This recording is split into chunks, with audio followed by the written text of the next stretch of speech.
Now, here's a mother and daughter who between them lost 5 stone in just 12 weeks after being, would you believe, hypnotised into believing that they had a gastric band fitted. Yeah, they had an op, but they hadn't, of course. Mum Kerry and daughter Amy join me now along with Dr Hilary. Congratulations on losing the weight. Absolutely amazing.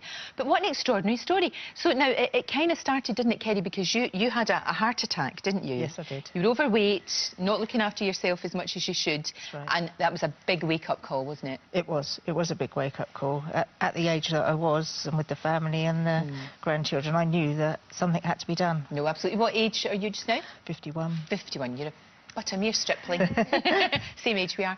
So you knew that you had to do something. Yes. And had you heard about this whole hypnotist thing? How would you find out about it? I knew that gastric band hypnotherapy was about. Right. So my friend had given up smoking and she was hypnotised. Ah, right. So because it had worked for her doing you'd... the smoking, I contacted the hypnotherapist for the gastric band.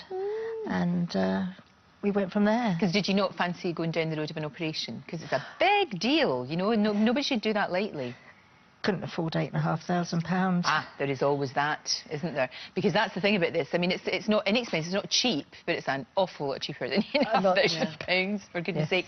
So, when did you decide to follow your mum, or was it something that you both talked about? Just after she had the heart attack that she mentioned to us that she was going for the hypnotherapy. Right. So I booked him for the week after that she had it done. Because you thought you wanted to do it too, because I know you'd been trying to lose weight, Amy, hadn't you? You'd been trying to lose weight, you'd done the whole kind of eating properly and exercising and all of that, and it just wasn't happening? Well, yeah, I'd lost 2 stone on my own, but then I got to sort of a plateau that I couldn't shift anything else. Oh, and that's really, really annoying. It happens an awful lot. So this whole process, you're obviously awake, kind of, but you're in you're in a trance, you're hypnotised. Are you aware of what he's saying to you? Yes. Yeah, totally. And is he talking you through as if you're having an operation? Yes, he tells you to imagine that you're in the first few days he's talking to you what he's going to do and putting you under. But on the day of the operation, he tells you that you're in the operating theatre.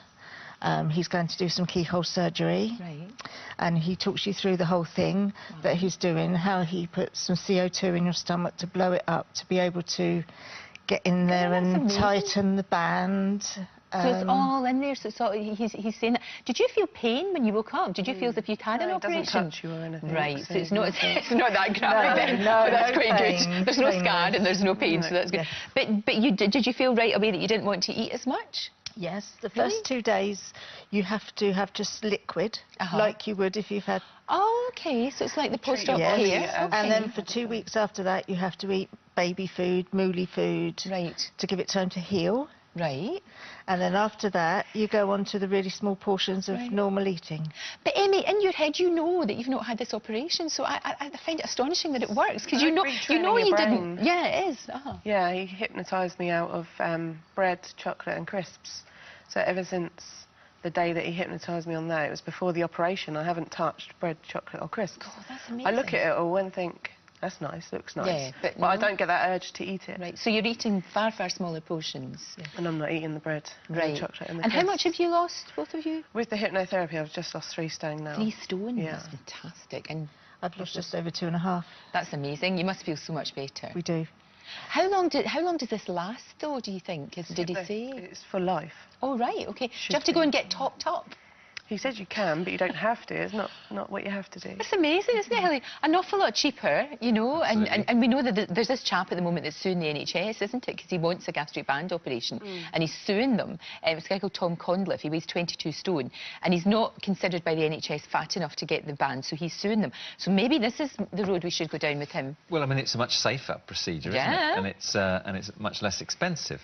And the power of hypnotherapy should not be underestimated. I mean, we can treat addictions, we can treat, and this is an addiction with food anyway, but with the right technique and the right therapist, if you can get someone who's already motivated, because that's really important, someone has to be motivated in order for hypnotherapy to work. But if you get them for a few sessions, you can retrain the mind to believe that something's happened that drastically changes one's eating behaviour.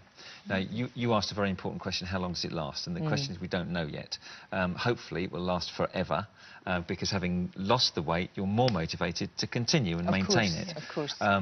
But we need to look at the long term, because it's only been done for this kind of problem in the recent past. So we need to look at that. But here we have two highly motivated, highly successful ladies who've lost weight and are still losing weight, and you've got a golf ball in your hand there, Kelly. Tell us about that. What's that for? The golf ball was given to us before we had the operation, to say that this is our stomach, and to think of our stomach as a golf ball. Oh, gotcha. And that's the size of your stomach from now on. Take it everywhere you go. And to to think that that is the portion of food that you should not be that makes have sense. any more than That's that a real good visual aid. Yes. I mean, in some parts of the world where we don't have general anaesthesia so often, in China, they can do operations, major operations under anaesthetic, under hypnotherapy, provided people have had the training. Exactly. It takes a long time to get that far, but it is possible. Do you know, it's brilliant. It's worked for you. Really pleased that it has. Just keep going. Keep going. Fantastic. Really lovely to meet you. Thank you so